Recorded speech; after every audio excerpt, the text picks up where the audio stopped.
안녕하세요.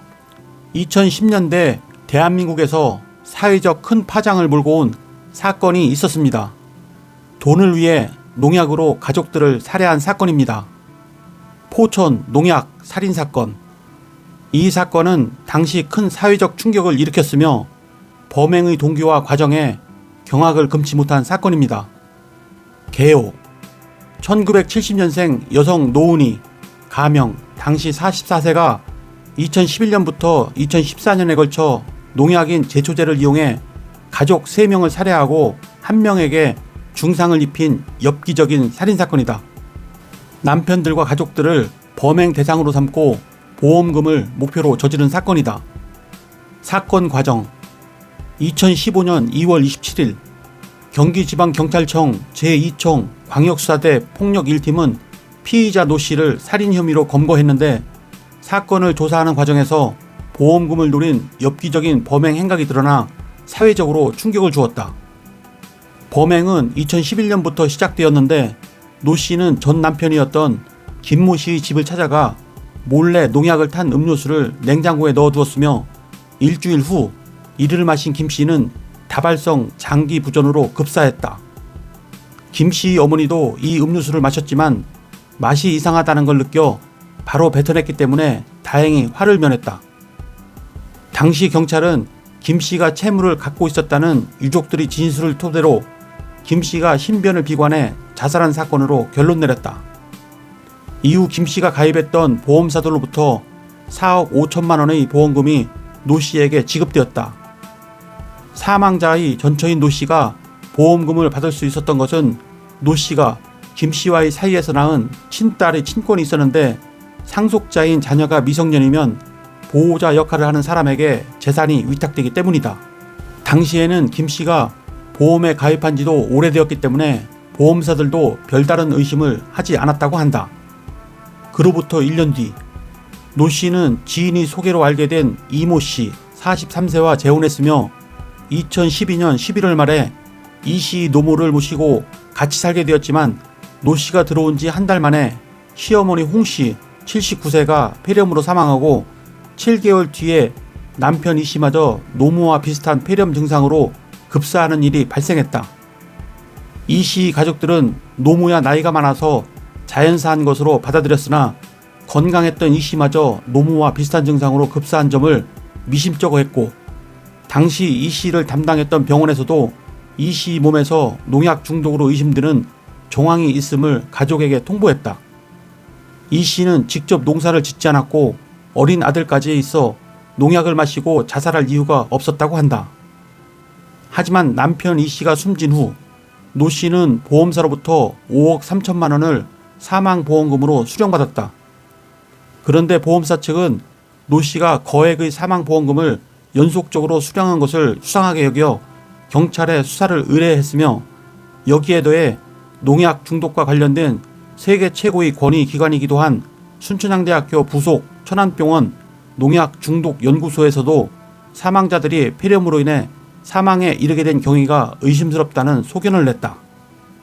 결국 사건의 진상이 밝혀져 노 씨가 검거되었다.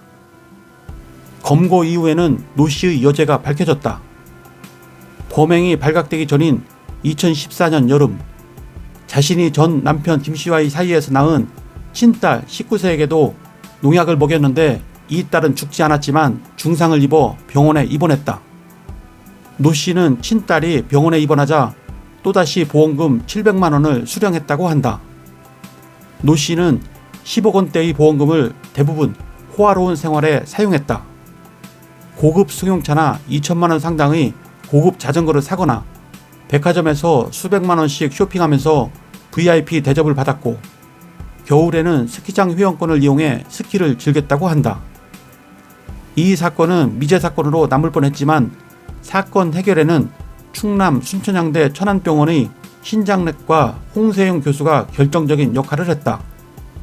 경찰이 피해자들이 진료 기록을 가지고 홍 교수를 찾아와 독극물 중독 여부를 검토해달라고 부탁했는데 기록을 살펴본 홍 교수는 이들이 맹독성 제초제 성분인 파라카트에 중독돼 숨졌을 가능성을 제기했다. 특히 두 번째 남편은 치사량 이하의 제초제를 여러 번 반복 음독했을 것이라는 자문서를 작성해 주었다. 하지만 숨진 3명 가운데 2명은 이미 화장했고 나머지 1명도 매장한 지 1년 6개월이 지난 상황이어서 경찰관들은 난감해했다. 홍 교수는 매장한 시신에 대한 부검을 권유했는데 파로카트는 다른 농약 성분과 달리 시신 내에서 오랜 기간 형태를 유지하고 있을 뿐만 아니라 시신 주변 흙을 조사해도 농약 성분이 검출된다며 경찰관들에게 확신을 심어줬다. 경찰관들은 검사 지휘를 받아냈고 부검이 진행됐다. 그 결과 홍 교수의 말처럼 시신의 폐를 비롯한 몇몇 검체에서 강력한 제초제 파로카트 성분이 검출됐다. 제초제를 이용한 독살은 증명되었다. 이제는 누가 농약을 먹였느냐를 밝혀야 했다. 경찰관들은 여전히 미궁 속에 빠져 있었다. 때마침 노 씨의 딸이 지난해 8월 서울의 한 대학병원에서 폐렴 치료를 받았고 홍 교수에게 관련 진료 기록이 전해졌다. 홍 교수는 딸의 병증이 이미 사망한 의붓 아버지의 증상과 매우 유사함을 발견하고 추적 관찰을 조언했다. 2015년 2월 초 딸이 또다시 같은 병원에 폐 질환으로 입원했고 이번에도 홍 교수는 경찰들이 전해준 진료 기록을 검토해 파로카트 중독임을 확인해줬다. 거의 동시에 이어진 국가수 조사에서 딸의 혈액과 소변에서 파로카트가 검출되었다. 이렇게 해서 용의자는 2월 27일 전격 검거되기에 이르렀고 명확한 증거들을 피할 수 없었던 노 씨는 범행 일체를 자백했다. 2015년 3월 3일 경찰은 노 씨를 존속 살인, 살인미수, 상해, 보험 사기 등의 혐의로 구속했다. 범행 수법: 전 남편에게 몰래 농약을 먹여 살해한 후 별다른 의심 없이 거액의 보험금을 수령하자 노 씨는 재혼한 남편을 상대로도 비슷한 수법을 사용하였다. 사용된 농약은 맹독성 제초제인 그라목손이며 해당 약품은 파로카트 성분이 매우 강한 독성을 보여주는데 중독될 시 신장과 폐 기능이 급격히 악화되는 것으로 알려졌으며 그라목손의 화학 성분인 파로카트가 폐의 상피세포와 친화력이 높아 쉽게 결합되어 분해되지 않기 때문에 폐포 대식세포에 의한 면역 매개 물질에 의해 폐렴 증상이 발생하며 이 때문에 그라목손 고농축 중독자들은 보통 장기부전 이전에 호흡부전으로 사망한다. 경찰은 노 씨가 살해한 3명 모두 동일한 폐렴 증상으로 급사했다는 점을 주목하고 수사했는데 전 남편 김 씨와 재혼남의 시어머니 홍 씨는 농약을 다량 투입한 음료수를 몰래 먹이는 수법으로 살해했고 재혼남 이 씨는 의심을 피하기 위해 소량의 농약을 지속적으로 음식물에 투입하는 방식으로 서서히 중독시켰다고 한다. 전 남편 김 씨와 재혼한 남편 이 씨는 보험금을 노리고 살해하였고 이 씨의 어머니는 자신을 재혼녀라 무시한다는 이유로 살해했다. 이후 친딸에게도 비슷한 수법으로 농약을 섞은 음식을 먹여 입원시킨 뒤 상해 보험금을 타냈다. 친딸은 폐 질환이 심각하여 평생 치료를 받아야 할 정도로 중상을 입었고 병원 측에선 조금만 농약 성분이 강했다면 사망했을 가능성이 높았다고 한다. 경찰 수사 결과 경찰은 노 씨를 검거한 후 엽기적인 범행 수법으로 보아 사이코패스를 의심하고 프로파일러를 통한 진단을 해보았으나 해당 사항이 없다는 결론을 얻었다고 한다. 즉 정상인이 보험금을 노린 계획살인이라는 것이다. 노 씨는 수사 과정에서 전 남편은 2008년 이혼한 뒤에도 계속 돈을 달라고 했고 재혼한 남편의 시어머니는 나를 무시해 살해했다며 이제라도 잡혀 범행을 멈출 수 있게 돼 오히려 다행이라는 진술을 했다고 한다. 친딸에 대해서는 돈에 눈이 멀어서 그런 짓을 한 것을 뼈저리게 후회한다면서 뒤늦게 오열했다고 한다. 검거 당시 군 복무 중이었던 노 씨의 큰아들도 3억 원가량의 생명보험을 드는 등 범행 대상으로 생각했다는 단서가 나왔다. 범인을 검거하는 과정에서 집 주변과 찬장 등 여러 곳에 농약을 소량씩 나눠서 숨겨놓은 것이 발견되었다. 사망한 시어머니의 묘를 파내어 관을 열었는데 이미 1년 6개월이 지났음에도 불구하고 놀랍게도 시신이 썩지 않았고 피가 흐른 핏자국도 남아있었다고 한다. 그로 인해 수월하게 독극물 검사가 진행되었다. 그라목손은 미량으로도 치명상을 입힐 수 있는 맹독을 가졌다.